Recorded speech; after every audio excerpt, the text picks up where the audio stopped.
terminamos lo que fue la parte de los paralelos, ¿no? Pasajes paralelos. Esta lección tiene algunos aspectos, digamos, mirando esos pasajes paralelos, pero esta lección tiene que ver con la parte del contexto, el contexto histórico. Me dijeron que ya estábamos terminando, pero que esto se iba a alargar, entonces todavía no sé cómo quedará el asunto. Porque si es así, podemos iniciar la otra serie, que es cómo enseñar la Biblia, que sería la otra. Hasta aquí vamos mirándola así, tratando de aprender cómo a estudiarla. Queda de parte de cada uno de nosotros que hagamos el esfuercito. Si usted es un simple lector, pues se queda como lector, pero si es alguien que quiere estudiarla, pues entonces va a encontrar mejor campo en ese sentido de ver la palabra. Entonces vamos a trabajar el contexto. Entonces voy a ir entregándoles las copias por acá.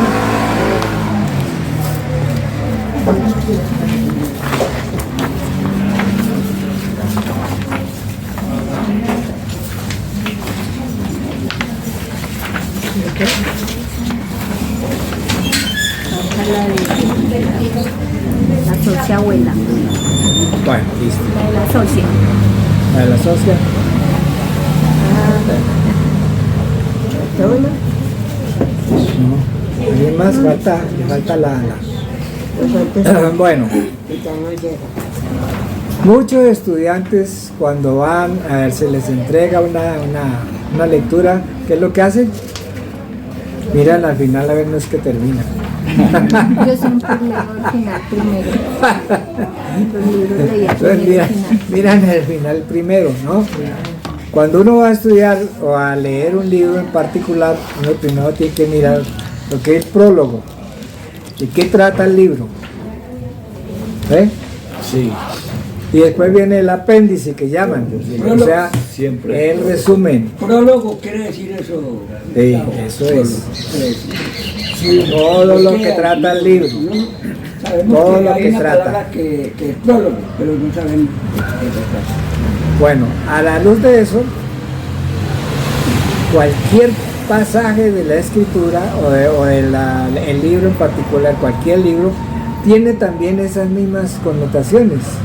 O sea que lo que los periodistas en el día de hoy todos nos presentan no es otra cosa sino regresemos a la Biblia, a la historia de la Biblia, y usted va a observar lo mismo.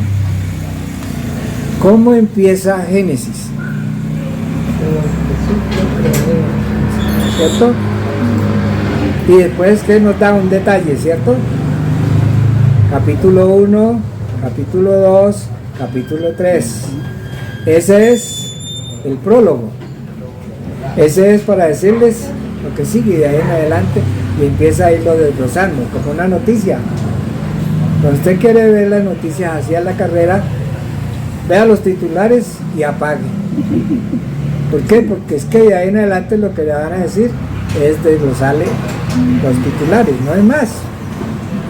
Dice, si uno va al texto de la escritura encuentra lo mismo.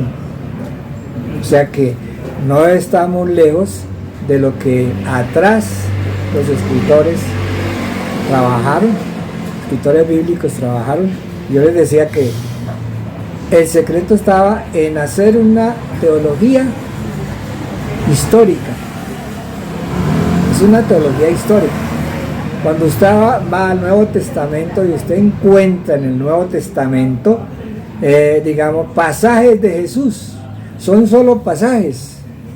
Pudo pasar esto aquí, pero dentro de 6 meses pudo pasar el otro. Pero ellos lo van a hilar, lo que llaman una sutura literaria. Sutura literaria es unir dos y ahora o después o de esta forma. Entonces usan ciertas expresiones para ayudarnos a comprender mejor el asunto. Eso es lo que tenemos. Bueno, ahora vamos a hablar del contexto histórico del texto. Cuando vamos a hablar del contexto histórico del texto, tenemos que tener en cuenta que aquí está el texto en el centro. Entonces el que yo estoy leyendo Pero alrededor, ¿qué hay? Alrededor está el contexto. ¿Ve? ¿Y dónde está el error muchas veces de la interpretación? En que cojo el texto y lo interpreto, pero no miro lo que está alrededor. Ese es el problema. Cuando no miro lo que está alrededor, entonces permito precisamente que lleguemos a lo que veíamos ahora 8 días. Entonces se presentaba en muchos de los casos cosas como errores, los errores doctrinales. ¿De dónde vienen? De acá, de esa parte. No miran el contexto, sino que se van solamente a esa parte. Y cuando uno escucha el 95%, 95-99% de los predicadores o de enlace, de todas estas partes que están saliendo ahorita, que nos muestran, siempre van al texto y se quedan ahí. Y ese es el error. Y empiezan a ir proliferando más y más errores. Pero entonces vamos a mirar hoy lo que es el contexto. Entonces arranquemos mirando la primera parte, allí donde dice el contexto bíblico es crucial para entender la Biblia. Crucial. Cuando hablamos de sentido crucial, quiere decir básico. Esta es la clave, en otras palabras. Y significa, el contexto entonces bíblico significa el entorno del pasaje, de ese escrito que está ahí, incluyendo su género literario que tiene, incluyendo la ubicación del libro, incluyendo, digamos, si no es el libro, pues es la Biblia en general. Bueno, esa es como la parte de mirar el contexto, pero dentro de eso hay que mirar la parte histórica y la parte cultural. Cuando a Jesús le preguntan, por ejemplo, que iban por el camino y los discípulos empezaron a hacer esto, a coger el trigo y hacer esto. Eso se llama trillar en la mano, ¿cierto? Uno lo hace con el café, con sí. Trilla, así en la mano. Entonces los fariseos le otro, ¿y por qué ellos hacen eso? Es día de reposo. Día de reposo no se puede ni siquiera bañarse. Huele a feo todo ese día, ¿cierto? Ni siquiera eso podía ser. Entonces hay un contexto histórico cuando ellos están preguntando eso, y es un contexto de atrás de la ley, de las cosas que ellos interpretaron, y la manera como ellos hicieron esa interpretación es digamos, la forma como siempre le están preguntando a Jesús. Toda pregunta que le hacen a Jesús tiene un contexto histórico. Y ahí es donde hay que ir. ¿Por qué le están haciendo ese tipo de pregunta? ¿No? Le decimos, no es para tentarlo. Pues esa es una de las partes, pero eso iba un poco más allá. Tenía que ver precisamente con la parte histórica. Bueno, vamos a mirar esa parte del contexto. Elizabeth nos da ese segundo párrafo, nos lo lee. Dice, la comprensión del contexto comienza con 4 principios. El sentido literal, lo que dice, el marco histórico, eventos de la historia, para quién está dirigido y cómo fue comprendido en ese tiempo, la gramática, la palabra o frase inmediata, dentro de la cual se encuentra una frase, una palabra o frase, y la síntesis, la comparación con otras partes de la escritura. El contexto es crucial para la exégesis bíblica. Exacto. Entonces, paremos aquí para mostrar ese sentido. ¿Y qué? Debe haber, mirando el contexto, mirando la parte literal. Y eso es lo que hacemos, ¿no? Muchas veces decimos, o abrimos la Biblia y decimos, Dios es amor. ¿Eso es qué? Literal. Pero usted no ha visto el contexto. Sí. Es que Dios ama a los que no sé qué. No ha visto el contexto. Pero lo suelta así, ¿no? Y entonces de ahí salen muchas cosas que la gente presenta como, no, es que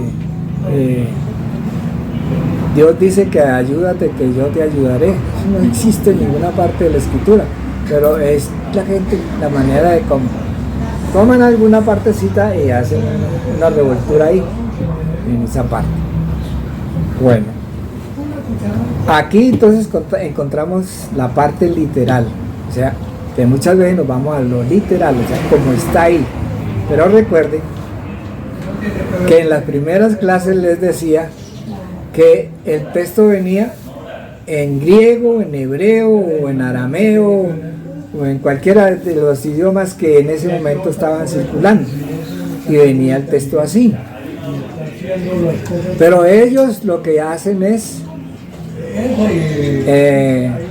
que hacerle una traducción a ese y pasarla a otro idioma. Entonces observes, tenemos aquí en el idioma que español, el nuestro, ¿cierto? Castellano. ¿Este de dónde vino? De una traducción, ¿cierto?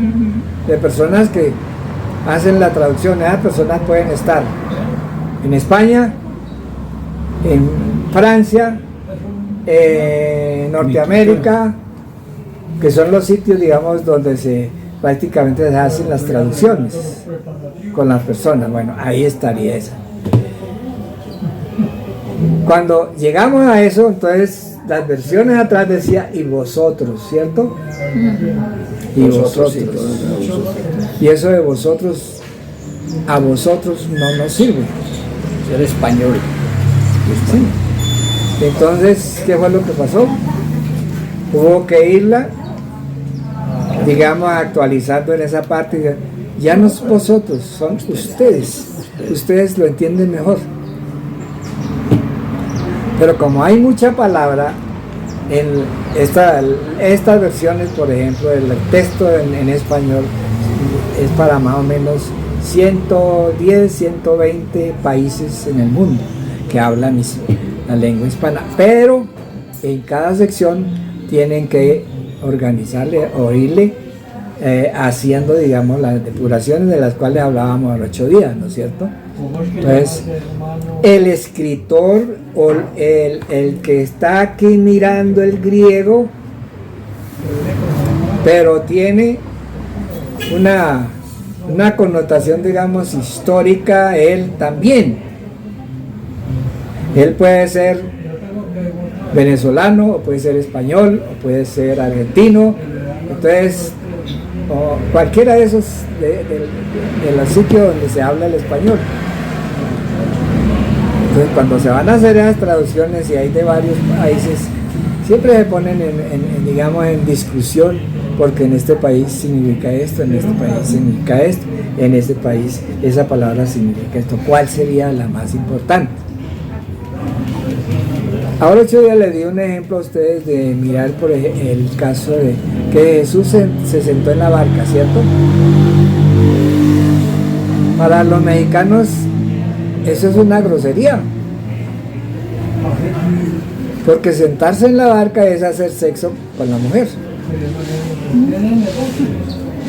Entonces, Jesús, ¿qué hizo allí? ¿Qué es lo que pasa? Entonces, que la versión que va hacia el mexicano o hacia otras partes tiene que irla acomodando para que en ese lugar no vaya a tener problemas, ¿no? En las mismas traducciones. Entonces no es tan fácil hacer una traducción. Nosotros tenemos el texto aquí, sí, pero es un texto que va a la lengua española, pero en determinados lugares, no en todos. ¿Ve? Por el hecho de que el costeño habla en una forma, el cachaco en otra, ¿sí? El pastuso en otra. Y usted queda loco a veces. ¿Qué este dice este y este? ¿Ah? Algo que me llamó mucho la atención es que cuando yo estuve como pastor en Buenaventura, entonces un día estaban los del comité de finanzas, no hay que discutiendo algo, pero eso hablaban durísimo. Yo estaba por allá adentro en otras cosas y estos se van a agarrar a puño ahí. No, es que es la forma de hablar de ellos. Los costeños. Y hasta que usted no entiende la cultura de ellos, Muy dura. eso es como cuando allá en Buenaventura lo invitan a usted a un sepelio, un muerto. El muerto lo bailan. Bailan alrededor del muerto. Esa es costumbre de la Y es la costumbre que vienen del África. Entonces las costumbres están ahí. Y no dice, uy, ¿cómo es esto aquí? Así. Yo le he contado a ustedes también el caso de cuando estuve en Panamá entre los indios Cuna, que vamos a cantar un himno especial y todos se subían a la plataforma. El único que quedó abajo fue el pastor, el predicador.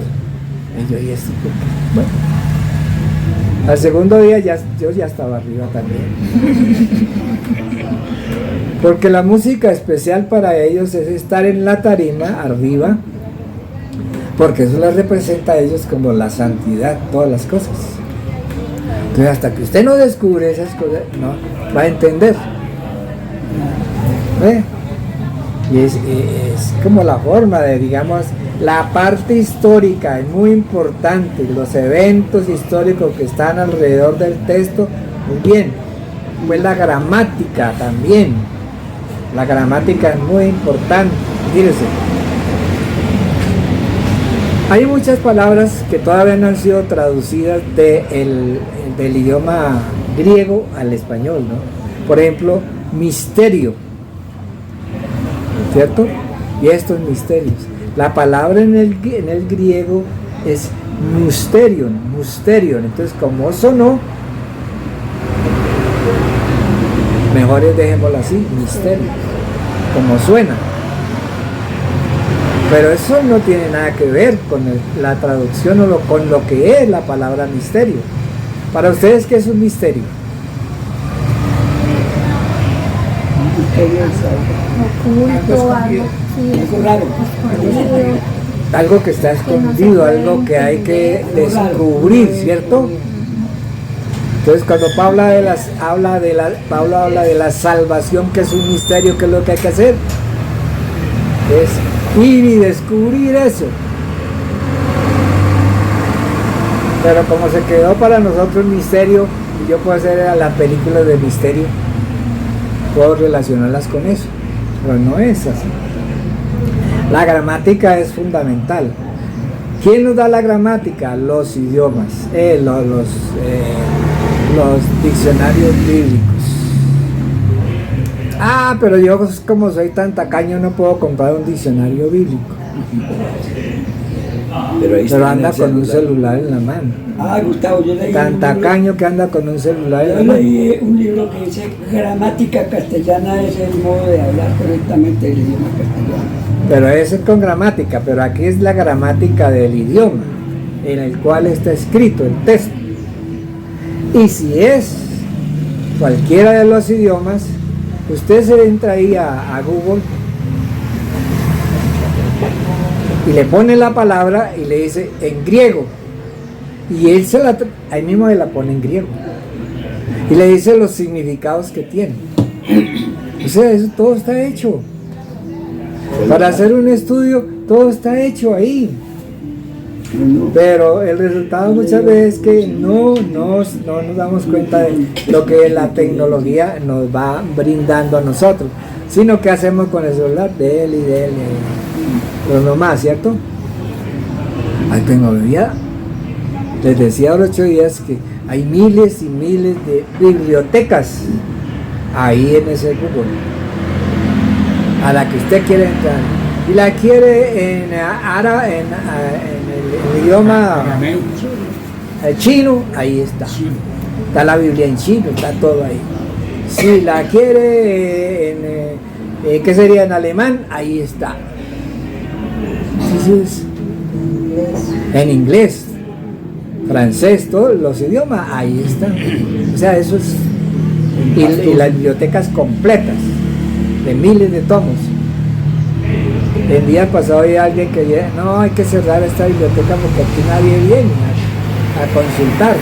¿Por qué nadie viene a consultar? Por eso ya tiene si sabe manejar esta parte, tiene la biblioteca en la mano. Y una gran biblioteca que nunca se había soñado. Bueno, gramática, palabras o frases que nos ayudan a nosotros precisamente a ir comprendiendo mejor el texto. Y la síntesis. La síntesis es como yo comparo esto o lo reduzco, o lo comparo con otro texto en particular. Y si eso, digamos, con la parte paralela me ayuda o no me ayuda. Esa síntesis te va a ayudar es como a coger el texto y exprimirlo, como cuando usted está cogiendo la naranja y quiere sacarle el jugo a la naranja, ¿qué es lo que hay que hacer? Exprimirla. Duro, ¿cierto? A sacarle el jugo. Esa es la síntesis. Aquí está todo, pero yo tengo que entrar para ir buscando. O sea, irme metiendo hasta encontrar las cosas que son importantes. Bueno, nos ayudaría mucho de ahí en adelante mirar esta parte. Vamos a mirar ese tercer párrafo ahí, hermano Guillermo, ¿nos ayuda? Tercer párrafo. Tomar frases y versículos fuera de contexto casi siempre lleva a malos entendidos.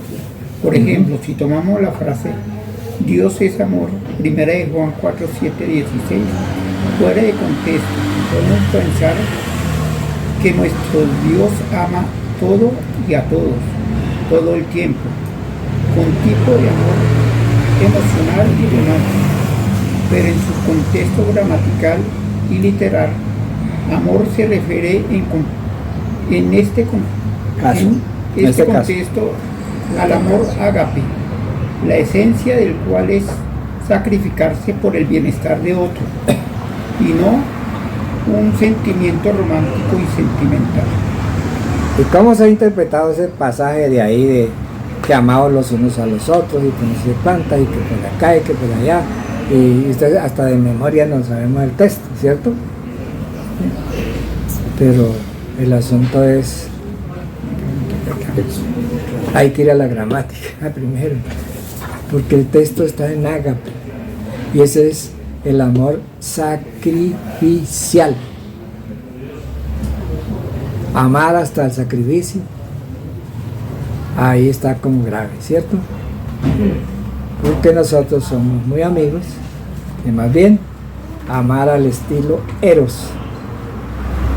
El eros es el que siempre demanda que me dé, que me dé, que me dé, que me dé. Ese es el eros. O sea, la parte grande del embudo para mí, la chiquita para el otro, ¿no?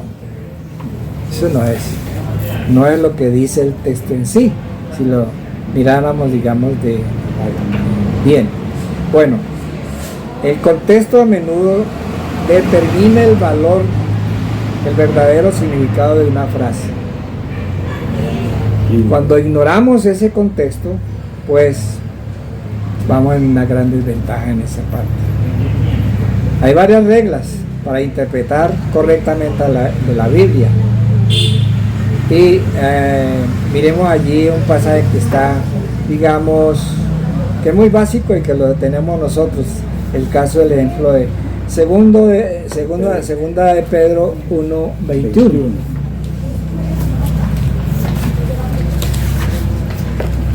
No van a buscar por Génesis porque no está.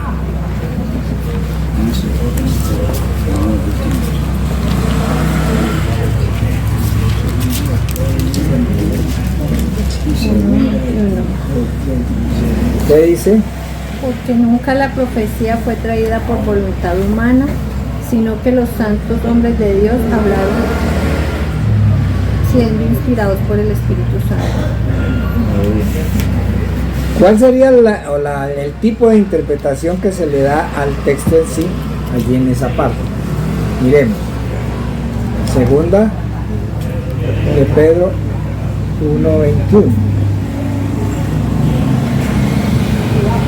Porque jamás fue traída la profecía por voluntad humana, al contrario, los hombres hablaron de parte de Dios. Pues cuando dice los hombres hablaron de parte de Dios,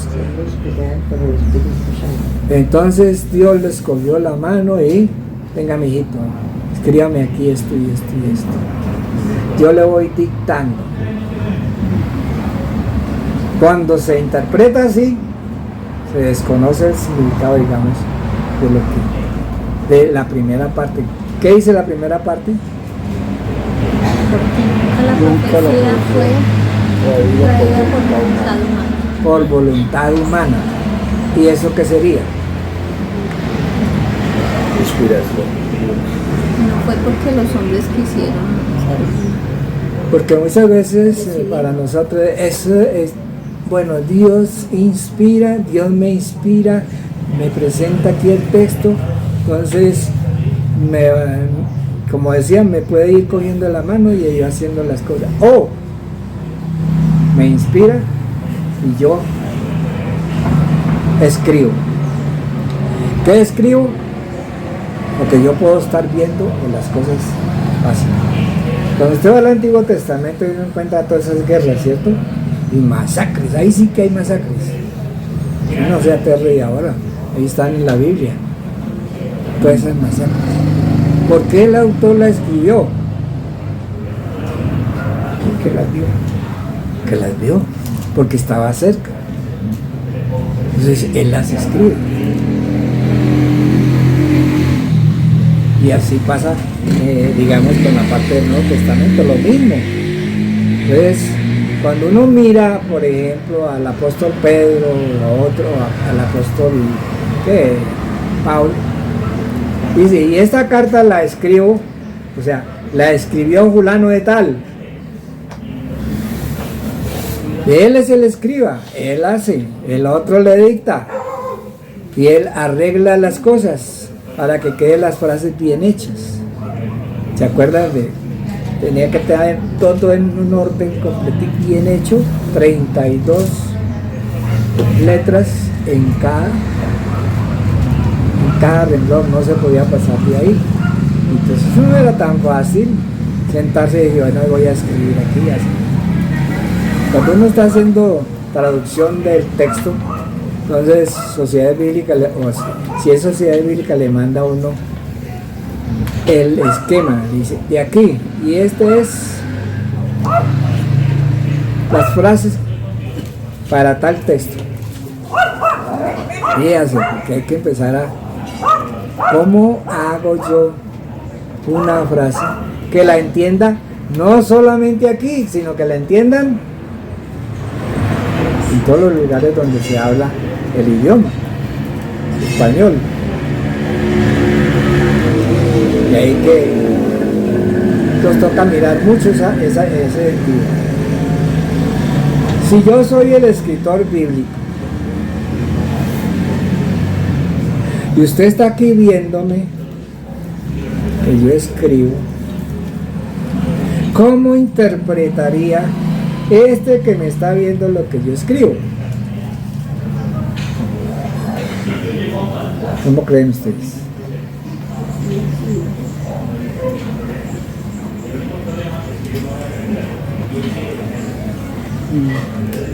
¿Entiende la pregunta? Me está copiando. No, yo estoy haciendo aquí el manuscrito. Sí. Pero aquí él está mirando. ¿Cómo interpretaría este que está mirando lo que yo estoy escribiendo? Mal. ¿Por qué mal? No. Digo yo. De acuerdo a lo que conoce de usted, lo interpretaría. Vale. ¿Quién es el que está escribiendo? ¿Recuerdan de la que le puse aquí la cartelera o no? La cartuchera, ¿sí? ¿Quién es el que está escribiendo? ¿Por qué lo está haciendo él? cuál es el mensaje que tiene eso y cómo yo lo estoy entendiendo ahí en esa siglo, digamos, primero o siglo 15 antes de Cristo, cómo lo está viendo él. Llega el texto a usted es el traductor. Y usted empieza a mirarlo y a trabajarlo y tal cosa. ¿Y qué? ¿Cómo queda el asunto ahí? Por eso tenemos que mirar esa partecita, digamos, de que se necesitan de ciertas reglas para poder comprender mejor el texto. Nos ayuda a ir en una forma, digamos, como más amplia. Entonces, la regla fundamental para entender la Biblia correctamente, la Biblia dice que la escritura se explica, la escritura se explica por la escritura, a fin de que la Biblia sea su propio intérprete. Eso está bien, pero por otro lado yo tengo que también ser una persona que me meto en ese estudio para mirar por qué la Biblia se está interpretando así mismo. Bueno, su contexto, todas sus cosas que están a su alrededor. Reglas, miremos las reglas. Primera regla, ¿cuál es? Es preciso en cuanto sea posible tomar las palabras en su sentido usual y ordinario. Ajá. Entonces es preciso que cuanto lo más posible que sea que yo llegue a mirar ese sentido ordinario que tiene la palabra para ayudarme a comprender mejor. Segunda regla, otro que me ayude ahí. Es del todo preciso tomar las palabras en el sentido que indica el conjunto de la frase. Ajá. Lo que le he dicho en muchas ocasiones. ¿Qué? Subraye.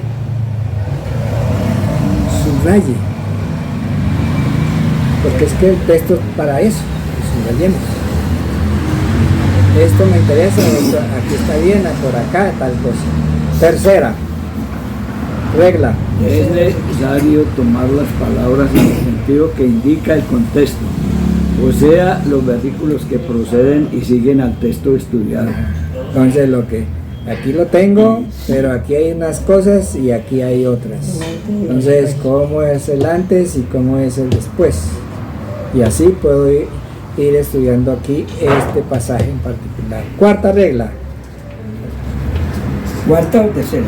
Cuarta.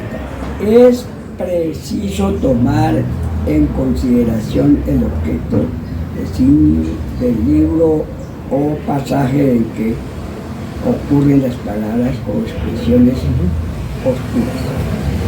Tomar en consideración el objeto el designio del libro en particular. Todo libro tiene un propósito, no lo olvide eso. El escritor escribe con un propósito.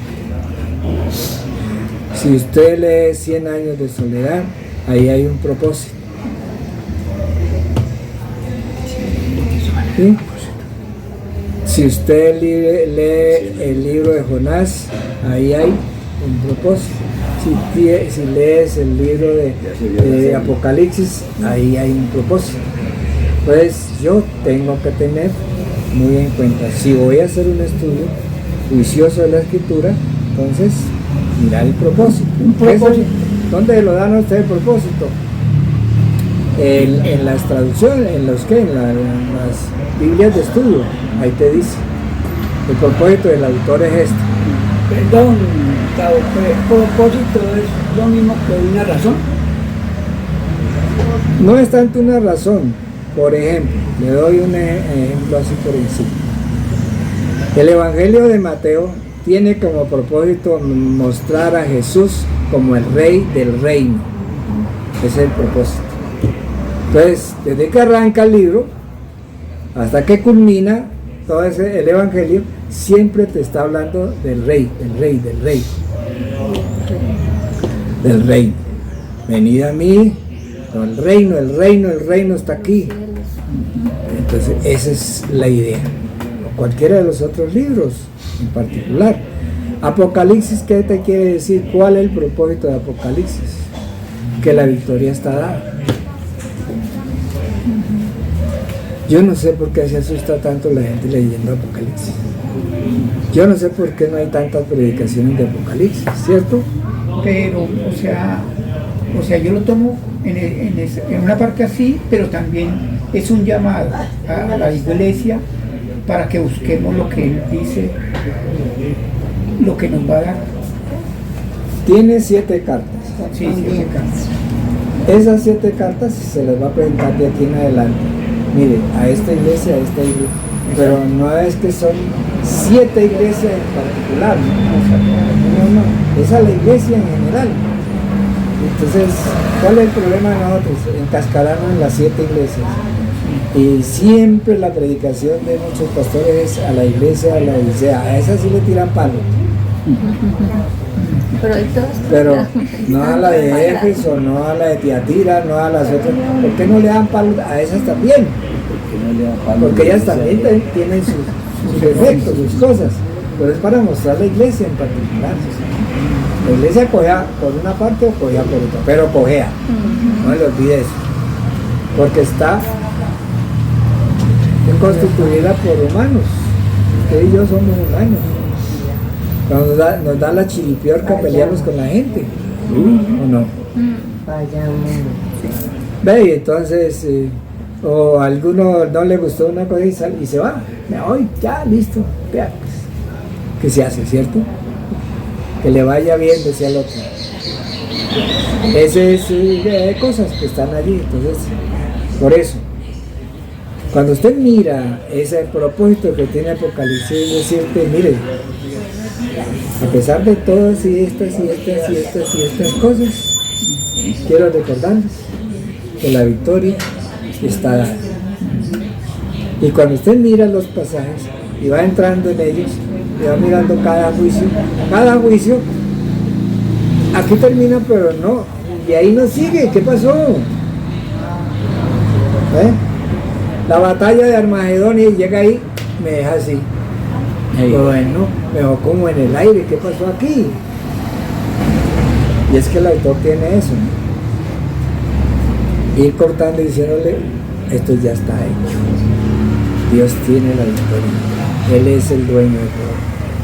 Entonces uno va a Apocalipsis 22, ¿cierto? Entonces entra Apocalipsis 22 y dice,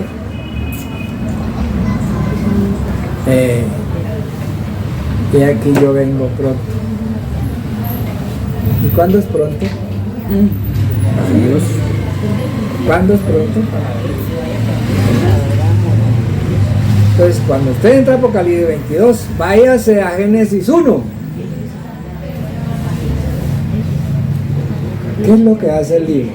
Es cerrar todo el texto. Todo lo que está escrito de Génesis está acá. Entonces te vuelve a Génesis, al Génesis correcto. ¿Cuál Génesis correcto? La tierra.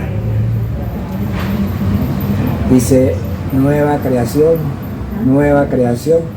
y vuelve hacia aquí otra vez. Entonces, este es el ciclo que te da Apocalipsis y es el ciclo que te da la Biblia. Entonces, cuando vamos a buscar un texto y mirar su contexto, muchas veces hay que coger toda la Biblia. El sentido de ese texto estaría en toda la Biblia. Pero ¿cómo me va a poner en la Biblia? No necesita eso. Uno que estaría por ahí en esa parte. Quinta regla. Es necesario consultar los pasajes paralelos.